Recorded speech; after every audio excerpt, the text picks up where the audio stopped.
Go. This panel is introducing the villain, bringing him into the world of Carvel, which is where most of the story ends up taking place.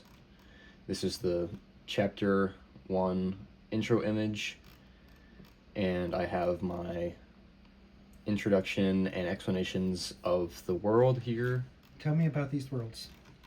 We have Merva, Carvel, and Evos.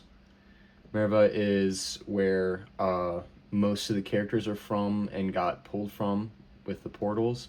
Carvel is the wasteland world where all of the stuff is actually happening. God. Evos is where the villain is from. It doesn't actually show up in the story. Yet. Yeah. Why is Corvel a wasteland? Because it was originally home to multiple races that ended up wiping each other out, leaving behind just towns and buildings.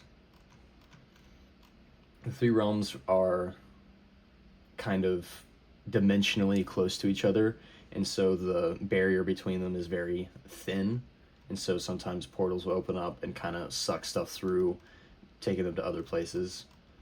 This is the first real story panel that introduces one of the main characters in the first chapter.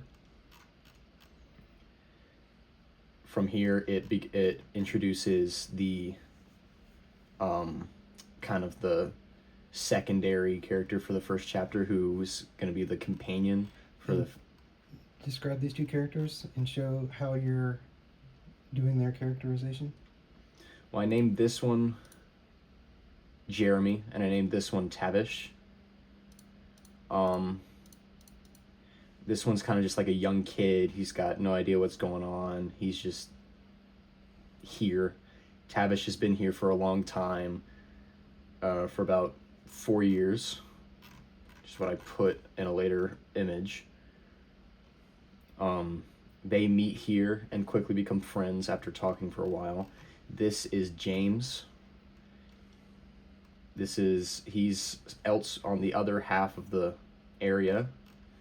He's kind of waiting for Tavish to show up, but then the doctor shows up and captures him,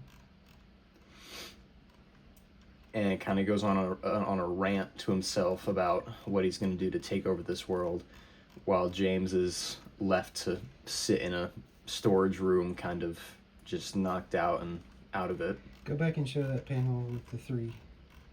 What's happening here? This is kind of like a fade out where he's losing consciousness again. And who's that? What's on that screen?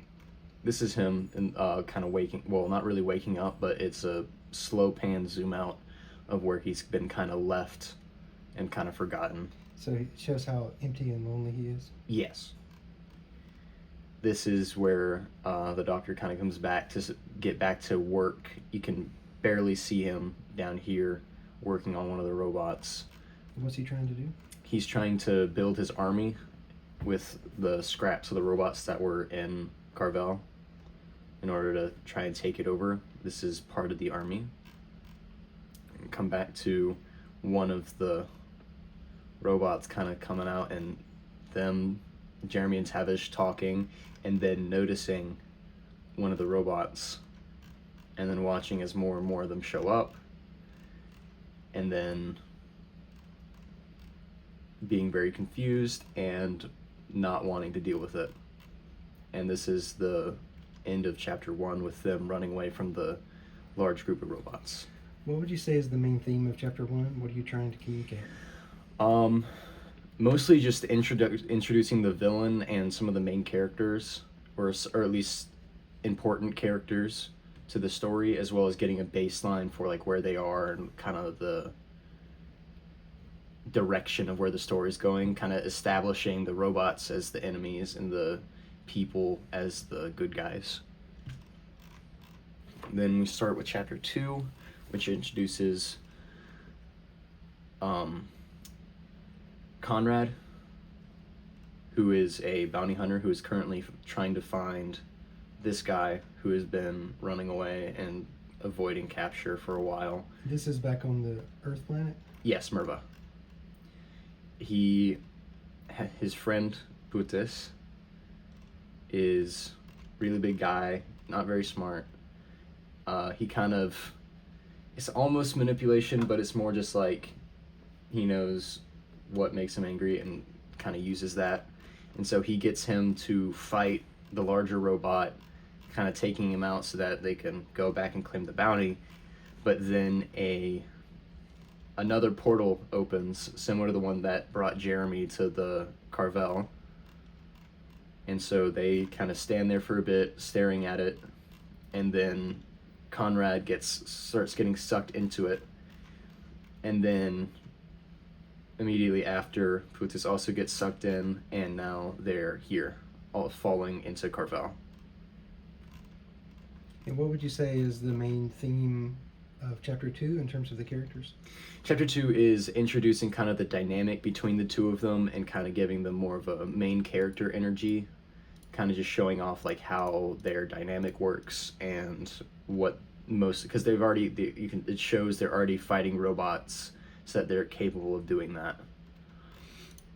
Here I have kind of a post-credit scene where it's kind of a teaser for a character I'm working on Chapter 3? for Chapter 3 that I'm going to introduce for Chapter 3, where he's already in Carvel and he's kind of attacking one of the straggler robots from the first chapter. And these are some of my extras that I had from when I was actually making all of it, that whenever I would take a break, I would make one of these.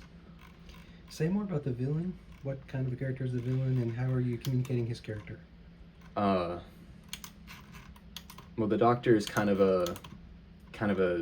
he's a sentient robot from Evos, and so he's a very evil maniac genius who failed before trying to take over Evos, which is hinted at with this dialogue, and so he's now here trying to do it again in Carvel. And you're going to have other chapters that would dive more into this character's backstory? Yes. Good. What would you say is the overall message or point or like theme of the story that you're telling? The main point of it is going to be pretty much like the classic good fights evil trope, and I haven't been able to expand on it as much yet, but I wanted to give myself a good baseline for where I wanted to go.